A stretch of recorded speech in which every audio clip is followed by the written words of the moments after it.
Bem, recebi uma pergunta lá no vídeo que eu falo sobre a alteração do olfato do coronavírus, perguntando o seguinte: Júlio, qual o primeiro sintoma do coronavírus? Essa alteração do olfato mesmo? E a pessoa no comentário até argumentou: porque se o vírus entra por aqui já não alterei o olfato desde o início.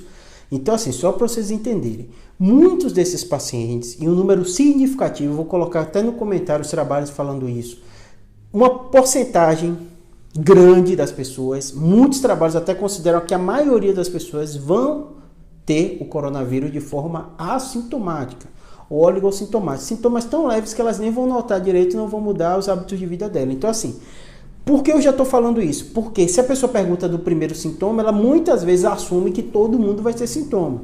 Então, assim, muitas pessoas não têm sintoma. Esse é o primeiro aspecto, que obviamente preocupa, mas se você teve contato com alguém, né, que teve coronavírus, principalmente dentro de casa familiar, você já tem que assumir que possivelmente você pegou ele. Tanto que locais que trabalham como ambiente médico, tudo isso, eles estão testando. Eu tive contato, eu tive paciente, testa para ver se você está ou não está. Porque muitas pessoas não vão sentir nada e vão ter alteração, né, relacionada. Então, Júlio, existe primeiro sintoma? Não existe uma incidência para a gente dizer de qual o primeiro sintoma mais comum dos pacientes. Estatisticamente, eles colocam como mialgia, né, que é essa alteração muscular, como febre, essa alteração, tosse, principalmente uma tosse seca, a dispneia, a alteração do olfato como sintomas que acontecem. Muitos trabalhos que eu vou colocar aqui no comentário, eles pegam uma população específica e estudaram melhor dos pacientes com manifestação grave da doença, né? E que chama atenção principalmente essa febre, essa prostração. Mas aí vai ter o problema que isso não vai ser a grande maioria das pessoas. Eles investigaram especificamente essas pessoas que internaram. Então, por que eu estou alertando isso para vocês? Porque muitas pessoas, elas sentem um sintoma, como é o caso da alteração do olfato, e ela tem a grande dúvida para dizer o seguinte: a partir daqui, eu acredito que eu estou infectado com isso. Quanto tempo eu tenho que ficar sem contato, se eu não for fazer o teste?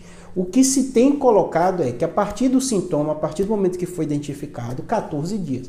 Pode ser que você já estava antes com a doença, e esse tempo, entre aspas, vai ser em excesso, mas assim, no caso de doença que você pode se infectar, que você pode contaminar uma pessoa, a maioria dos locais do serviço tem colocado isso. São 14 dias a partir do momento dos sintomas, que é o momento que você começa o sintoma. Se o paciente testou e confirmou, ele vai olhar essa mesma coisa, qual sintoma pode ser? Qualquer um desses. Pode ser tosse seca, pode ser dispneia, pode ser alteração do olfato, pode ser febre. Lembrando que tem uma grande parte das pessoas que nem sintoma vai ter. Para vocês verem como é complexo, né? Que às vezes vocês perguntam aqui no comentário e que é uma resposta simples. Quer que eu diga sim, o olfato é o primeiro sintoma? Sim, não, mas muitas coisas a gente ainda está aprendendo. É uma doença que vocês têm que entender que começou em dezembro. Pouca gente sabe dela.